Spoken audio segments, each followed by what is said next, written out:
Well, hello, my friends, and hello, Sergio.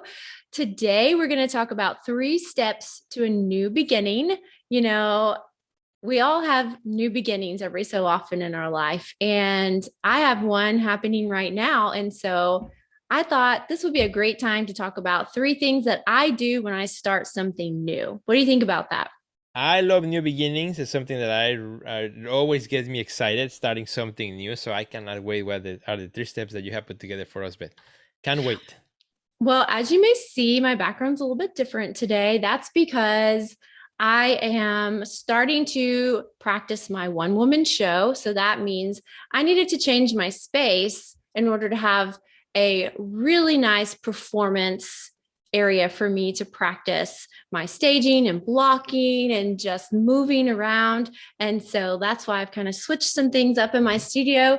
And I'm excited for this new beginning. And so the first thing that I did, and the first thing I think anyone should do when they feel like there's a change coming on or they feel like they need something new in their life, well, a lot of times that brings up anxiety, right? If we feel Mhm. like something's going to change or maybe we don't know exactly where we're moving to, like moving forward in our lives, we need to get grounded. We need to get into our bodies. We need to really connect with ourselves in a way that's going to take all that anxiety, all that pressure to decide or not be confused about the change you're moving into, and just ground yourself, whether that's you do yoga or you go for walks, whatever it takes. Just get yourself grounded, get yourself connected, and then start from there. So that's my first step.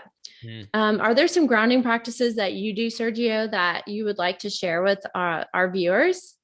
Yeah, I think like for self-awareness, like what you're talking about, particularly, yeah, we're starting something new. You have to make sure that you got have created the mental space and the spiritual space, inside in order to devote. It's gonna require a lot of energy and time to whatever you're Mm, going to do. So you gotta hmm have that within in order to give. You cannot give what you don't have, right? So I think some practices for me, uh, like waking up early in the morning. I like to be usually the first one to get up in the house, except my daughter because she goes to school early. But there's something about waking up when there's quiet.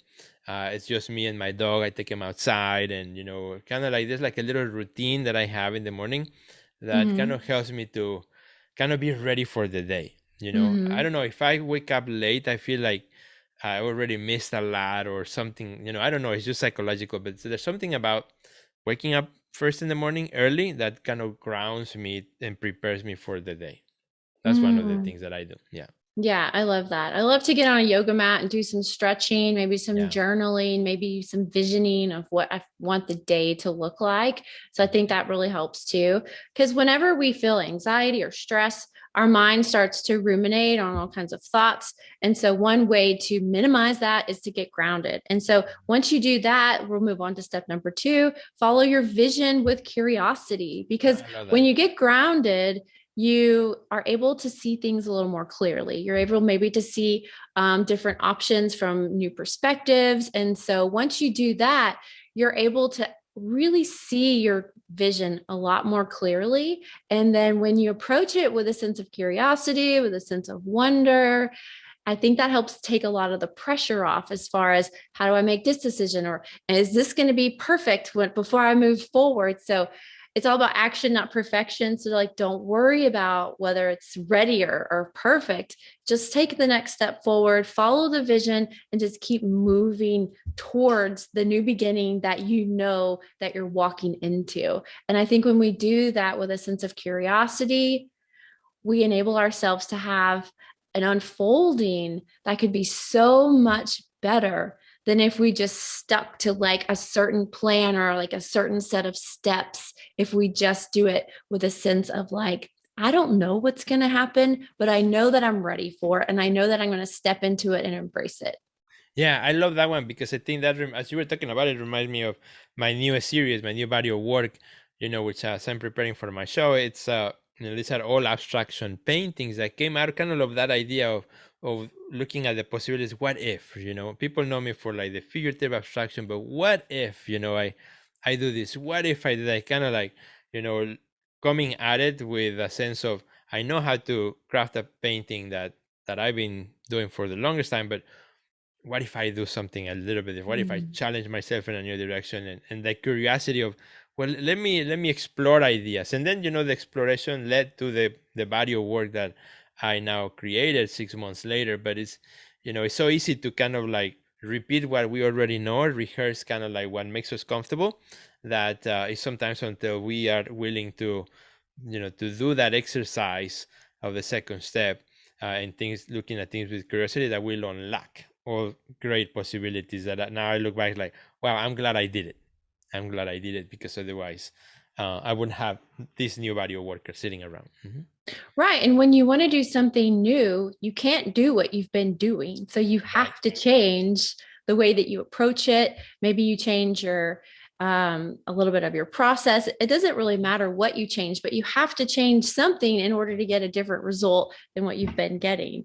So Right. then that leads us to the third step is because when you feel grounded and you feel clear about where you're moving into, then I think you need to change your environment so that your outer environment reflects your inner environment. So your inner environment says, I'm going to a new beginning. I know where I'm moving towards, but your outer environment needs to reflect that as well. And so for me in this process, I changed a lot. Yeah. I cleared so much space out of the way, so just to free up my space so I can really move. I can get into my body. I've got mirrors up, so it's a production space. Like I used to do dance, so I understand what a dance studio feels like. I understand what a stage feels like, and I wanted to create that similar feeling but in my studio.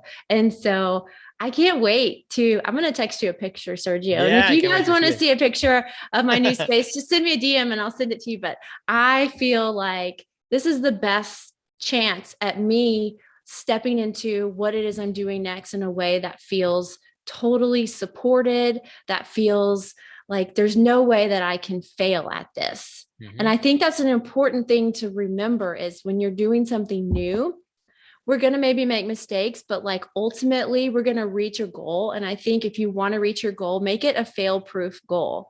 So Hmm. give yourself the best chance at success. And Hmm. that is so much to do with what's going on in our hearts and our minds and the environment that we create in every single day. And so I don't know Yeah. about you and your new painting series, but I'm sure that you probably did some things in your studio to prepare yourself to usher in this new work.